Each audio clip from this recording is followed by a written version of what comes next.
राधे राधे सभी को। आज की वीडियो में हम जानेंगे कि मौनी अमावस्या पर लड्डू गोपाल की सेवा कैसे करें। साथ ही मौनी अमावस्या पर हमें क्या करना चाहिए, क्या दान करना चाहिए और क्या हमें नहीं करना चाहिए उस दिन। ऐसे बहुत सारे कार्य हैं जो हमें करने से बचने चाहिए।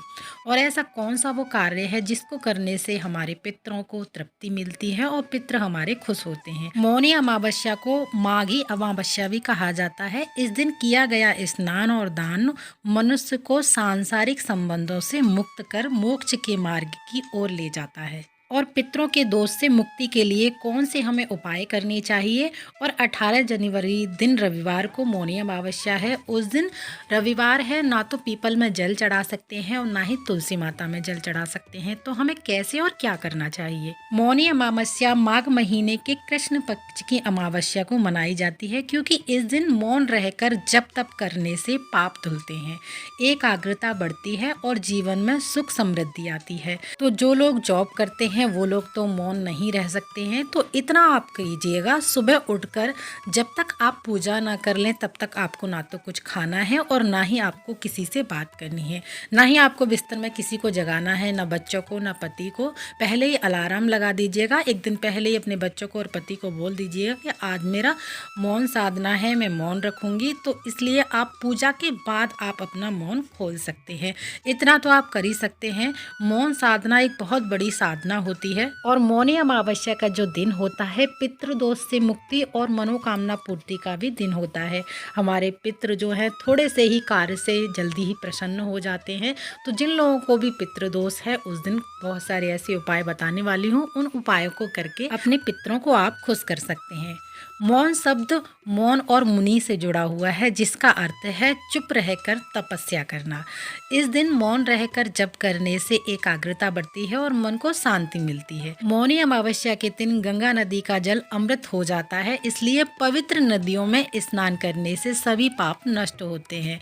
और देखिए, जो लोग गंगा स्नान के लिए जा सकते हैं वो तो ठीक है, और जो लोग गंगा स्नान के लिए नहीं जा सकते हैं वो घर पर ही गंगा स्नान कर सकते हैं।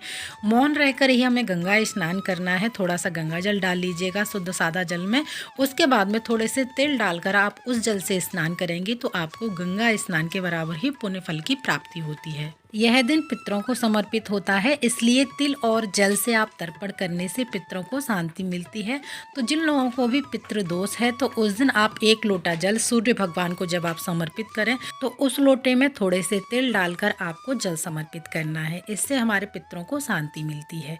और देखिए, एक हमें आटे का चौमुखी दिया बनाना है, उसमें सरसों का तेल डालना है और लंबी वाली 4 बाती बनानी है, जिसमें हमें 4 बातियों को जलानी होती है। चौमुखी दिया बोला जाता है।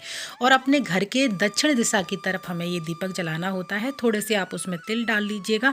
आप चाहें तो घर के दरवाजे के बाहर ये दक्षिण दिशा की तरफ जला सकते हैं, छत पर जला सकते हैं या बालकनी में जला सकते हैं। अगर इनमें से कैसी भी ना जला पाए तो आप घर में दक्षिण दिशा की तरफ रख करके ये दीपक जला सकते हैं। इससे हमारे पितृ खुश होते हैं और पितृ दोष से भी मुक्ति मिलती है। तो जो मौनी अमावस्या है वो 18 यानी रविवार को है। तो उस दिन दरिद्रता की देवी अलक्ष्मी पीपल के पेड़ पर निवास करती है, इसलिए इस दिन हमें पीपल पे ना तो कोई पूजा करनी है और ना ही हमें जल चढ़ाना है।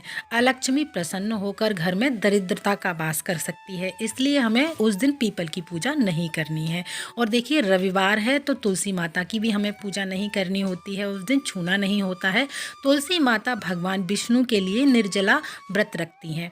इस दिन जल चढ़ाने से उनका व्रत भंग हो जाता है, तो इसलिए तुलसी माता महारानी पर जल नहीं समर्पित किया जाता है। तुलसी माता विष्णु भगवान की प्रिय हैं और विष्णु जी के लिए तुलसी माता व्रत रखती हैं, इसलिए रविवार को जल अर्पित हमें बिल्कुल भी नहीं करना है। मौनी अमावस्या के दिन क्या करें जिन लोगों को पितृदोष है। देखिए, मौनी अमावस्या के दिन चींटियों को आप आटे में बूरा मिलाकर, शक्कर मिलाकर या फिर जो नारियल होता है सूखा वाला वो मिला करके आप चींटियों को खाना खिला सकते हैं, दाना खिला सकते हैं। साथ ही पक्षियों को भी आप छत पे बाजरा डाल सकते हैं या कोई भी दाना डाल सकते हैं। साथ ही एक बर्तन में आप उनके लिए जल रख सकते हैं। ऐसा करने से घर में सुख समृद्धि का वास होता है।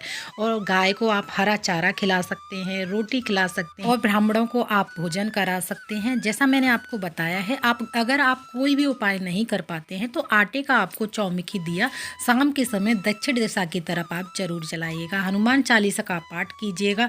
पितरों का मंत्र भी आप जप कर सकते हैं। सुबह जल्दी उठकर स्नान करें। ऐसा करने से जीवन में सुख शांति बनी रहती है। मौनी अमावस्या के दिन ऐसे कौन से वो कार्य हैं जो हमें बिल्कुल नहीं करने हैं, भूल कर भी नहीं करने हैं। इससे हमारे घर की तरक्की रुक जाती है। ऐसे वो कौन से कार्य हैं मौनी अमावस्या के दिन हमें बिल्कुल नहीं करने चाहिए। देखिए, मौनी अमावस्या के दिन घर की जो महिला है उसको बाल नहीं धोने हैं। इससे पितृ दोष लगता है और घर की जो तरक्की है वो रुक जाती है। इस दिन सूर्योदय से पहले आप ऐसा कर सकते हैं, जो महिला है जल्दी उठकर पवित्र नदी में स्नान करना चाहिए। अगर ऐसा ना हो पाए, ना कर पाए, तो आप घर पर ही गंगा जल डालकर और तिल डालकर स्नान कर सकते हैं। और मौनी अमावस्या के दिन जैसे कुत्ता है, गाय है, कौवा है आदि जानवरों को हमें बिल्कुल भी नहीं परेशान करना है, बल्कि इनकी हमें और मदद करनी है। आप पानी, इनके लिए दाना, ये सब रख सकते हैं मौनी अमावस्या के दिन। और अपने घर की अच्छे से साफ सफाई करें। आप चाहें तो डीप क्लीनिंग भी कर सकते हैं। शारीरिक संबंध बनाने से बचना चाहिए। शराब है, मांस का, इन सब का हमें सेवन बिल्कुल भी नहीं करना है। इस दिन यानी मौनी अमावस्या के दिन शुद्ध सात्विक भोजन ही हमें घर में बनाना चाहिए। किसी भी मांगलिक कार्य जैसे गृह प्रवेश या नया कोई भी हमें खरीदारी नहीं करनी चाहिए। जमीन की खरीदारी नहीं करनी है। और घर के किसी भी सदस्य को ना तो बाल कटवाने हैं, फिर चाहे वो बच्चा हो, महिला हो, पुरुष हो, और ना ही हमें किसी को नाखून काटने हैं। तुलसी के पत्ते ना तो तोड़ने हैं। स्नान के बाद ही भोजन करें। लहसुन, प्याज, मांसाहार, शराब और तामसिक भोजन बिल्कुल भी नहीं करना चाहिए। नया वाहन कोई भी ना खरीदें। किसी भी व्यक्ति बिना वजह झगड़ा अथवा गुस्सा ना करें और किसी का अपमान न करें, और खासकर अंधेरे वाले स्थानों से दूर रहें। और मौनी अमावस्या के दिन लड्डू गोपाल की सेवा कैसे करनी है, तो देखिए, जैसे आप प्रतिदिन अपने ठाकुर जी की सेवा करते हैं, गर्म जल से स्नान कराते हैं, उनको भोग पवाते हैं शुद्ध सात्विक, वैसे ही हमें प्रतिदिन की तरह ही ठाकुर जी की सेवा करनी है। जो भी आपने घर में बनाया है उसका भोजन कराइएगा, और चाहें तो आप अपने ठाकुर जी को पंचामृत स्नान करा सकते। तो ये था मौनी अमावस्या का छोटा सा वीडियो। आप लोगों को जानकारी अच्छी लगी है तो प्लीज़ वीडियो को लाइक ज़रूर कीजिएगा। साथ ही हमारे चैनल को सब्सक्राइब करना ना भूलिएगा। राधे राधे।